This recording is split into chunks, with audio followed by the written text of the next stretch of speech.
اعوذ باللہ من الشیطان الرجیم بسم اللہ الرحمن الرحیم الحمد للہ رب العالمین والصلاة والسلام علی سید الانبیاء والمرسلین وخاتم النبیین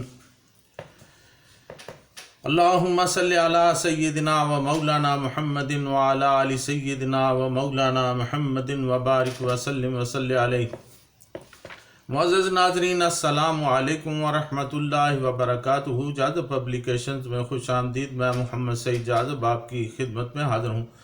تعلیم القرآن کا سلسلہ جاری ہے اور میں آپ کی خدمت میں سورہ بقرہ کی تفصیلات و تشریحات پیش کر رہا ہوں۔ آج کی نشست میں سورہ بقرہ کی آیت نمبر 277 تا 289 شامل ہیں۔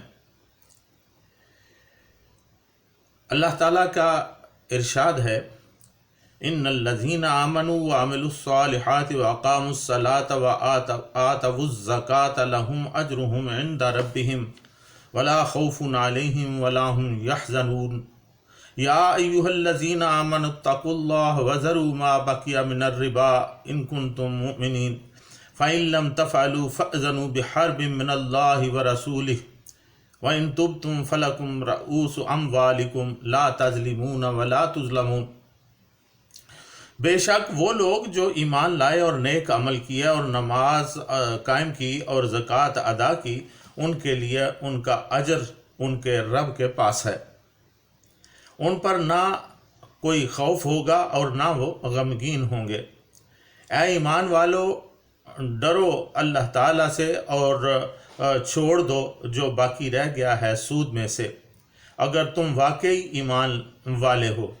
پس اگر تم نے ایسا نہ کیا تو پھر اللہ تعالیٰ اور اس کے رسول صلی اللہ علیہ وسلم سے جنگ کے لیے تیار ہو جاؤ، اور اگر تم توبہ کر لو پھر تمہیں اصل مال مل جائے گا، نہ تم کسی پر ظلم کرو اور نہ تم پر ظلم کیا جائے گا۔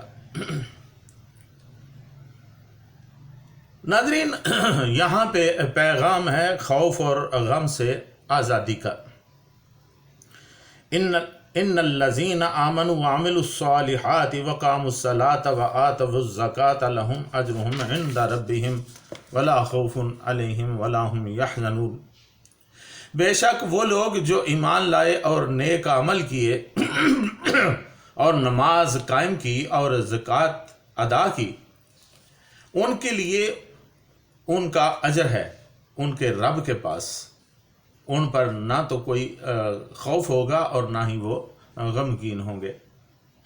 یہ پیغام ساری دنیا کے لیے خوف اور غم سے نجات کا فارمولہ ہے۔ آج دنیا کا سب سے بڑا مسئلہ یہی ہے کہ باوجود معاشی خوشحالی اور ترقی یافتہ حکومتی مشنری کے، لوگ ایک انجانے خوف اور غم میں مبتلا ہیں۔ مشرق ہو یا مغرب، بے شمار خودکشیوں کے واقعات اس کا نتیجہ ہے۔ آیت مذکورہ میں ان چند بنیادی شرائط کی طرف توجہ مبذول کرائی گئی ہے جن کو پورا کرنے سے انسان خوف اور غم سے آزادی حاصل کر سکتا ہے۔ اصل آزادی تو جنت میں ہوگی، لیکن دنیاوی حیات میں اطمینان کی دولت اس قدر مل جاتی ہے کہ انسان بے شمار پریشانیوں سے بچا رہتا ہے۔ چنانچہ جو ایمان لائے اور نیک عمل کرتے رہے، یعنی حقوق اللہ اور حقوق العباد میں کوتاہی نہیں کرتے، اللہ تعالیٰ کی راہ میں زکوٰۃ و صدقات دیتے ہیں اور سود سے بچتے ہیں، یہی وہ لوگ ہیں جو حقیقی معنوں میں لا الہ الا اللہ کہنے والے ہیں۔ اس کے بعد ان کے دل سے غیر اللہ کا خوف اور غم اٹھ جاتا ہے۔ اگر انہیں کوئی فکر رہتی ہے تو محض یہ کہ ان کا رب کہیں ان سے ناراض نہ ہو جائے۔ یا ایھا الذین آمنوا اتقوا اللہ وذروا ما بقی من الربا ان کنتم مؤمنین۔ اے ایمان والو، ڈرو اللہ تعالیٰ سے اور چھوڑ دو جو باقی رہ گیا ہے سود میں سے، اگر تم واقعی ایمان والے ہو۔ ایمان زبانی اور خالی خلی اعتقاد کا نام نہیں ہے، بلکہ اپنے ایمان کو اپنے عمل سے ثابت کرنا لازمی ہے۔ اس کی پہلی شرط دل میں اللہ تعالیٰ کا ڈر پیدا کرنا ہے، جس کی عملی صورت یہ ہے کہ ایماندار لوگ سود نہیں کھاتے۔ اللہ تعالیٰ کا حکم ہے وَذَرُوا مَا بَقِیَ مِنَ الرِّبَا إِن كُنتُم مُؤْمِنِینَ، یعنی ایمان کی پہلی شرط سود سے پرہیز ہے۔ لہٰذا جو آدمی سود کھاتا ہے وہ ایماندار نہیں ہو سکتا، اگرچہ وہ دیگر باتوں میں شریعت پر عمل پیرا ہی کیوں نہ ہو۔ یہ ہم سب کے لیے لمحہ فکریہ ہے۔ دوسری طرف لوگوں کی مجبوری ہے کہ موجودہ معاشی نظام میں بینکوں سے بچنا تقریباً ناممکن ہے، اور بعض دفعہ حفاظت کی غرض سے بھی ان میں رقم جمع کرانا ضروری ہو جاتا ہے۔ اس صورتحال میں کیا جمع شدہ رقم پر بینکوں سے سود لینا چاہیے یا نہیں؟ اس مسئلہ میں ایک اجتہاد یہ ہے کہ سود کی رقم بینکوں کو نہیں چھوڑنی چاہیے، البتہ اسے اپنے اوپر بھی خرچ نہ کیا جائے، بلکہ یہ رقم غیر مسلم غرباء میں بغیر ثواب کی نیت کے صدقہ کر دی جائے۔ یہ الگ بات ہے کہ بعض علماء اس اجتہاد پر متفق نہیں، اس کی وجہ آگے چل کر میں بیان کروں گا۔ ناظرین، اللہ تعالیٰ اور اس کے رسول سے جنگ کیا ہے؟ فَإِن لَمْ تَفْعَلُوا فَأْذَنُوا بِحَرْبٍ مِّنَ اللَّهِ وَرَسُولِهِ وَإِن تُبْتُمْ فَلَكُمْ رُءُوسُ أَمْوَالِكُمْ، بس اگر تم نے ایسا نہ کیا تو پھر اللہ تعالیٰ اور اس کے رسول صلی اللہ علیہ وسلم سے جنگ کے لیے تیار ہو جاؤ، اور اگر تم توبہ کر لو تو وہ تمہیں اصل مال مل جائے گا۔ انتہائی شدید انتباہ یہاں پر ہے، یعنی اگر تم نے سود نہ چھوڑا تو اللہ تعالیٰ اور اس کے رسول صلی اللہ علیہ وسلم کی طرف سے اعلان جنگ سمجھو۔ کیا اللہ تعالیٰ اور اس کے رسول صلی اللہ علیہ وسلم کے ساتھ کوئی مسلمان جنگ کرنے کی جرات کر سکتا ہے؟ لہٰذا سود کے لیے اصرار کرنے والا کبھی مسلمان نہیں ہو سکتا، اور نہ کبھی وہ فلاح پا سکتا ہے۔ سوچنے کی بات یہ ہے کہ اس جنگ میں کون ہارے گا اور کون جیتے گا۔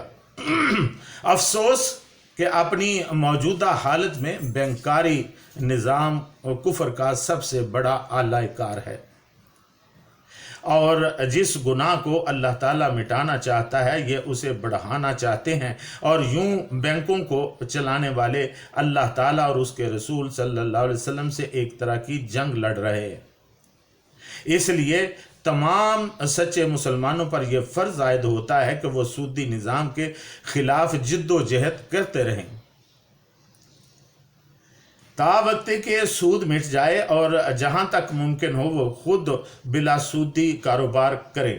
جب وہ اس طرف صدق کے دل سے لگ جائیں گے تو لا تظلمون ولا تظلمون، کہ نہ تم کسی پر ظلم کرو اور نہ تم پر ظلم کیا جائے، تب اللہ تعالیٰ کی طرف سے برکات اور رحمتوں کا نزول شروع ہو جائے گا۔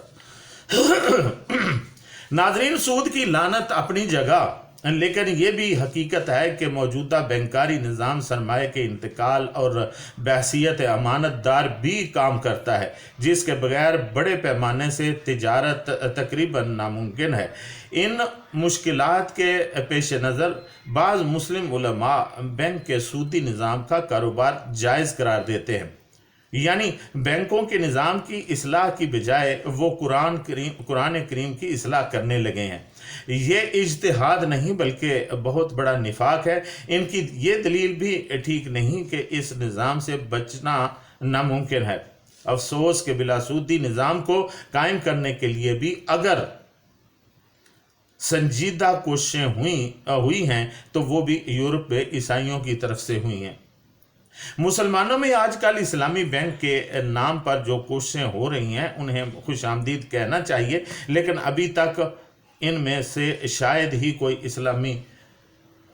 اسلامی معاشی نظام کا تصور پیش کیا گیا ہو۔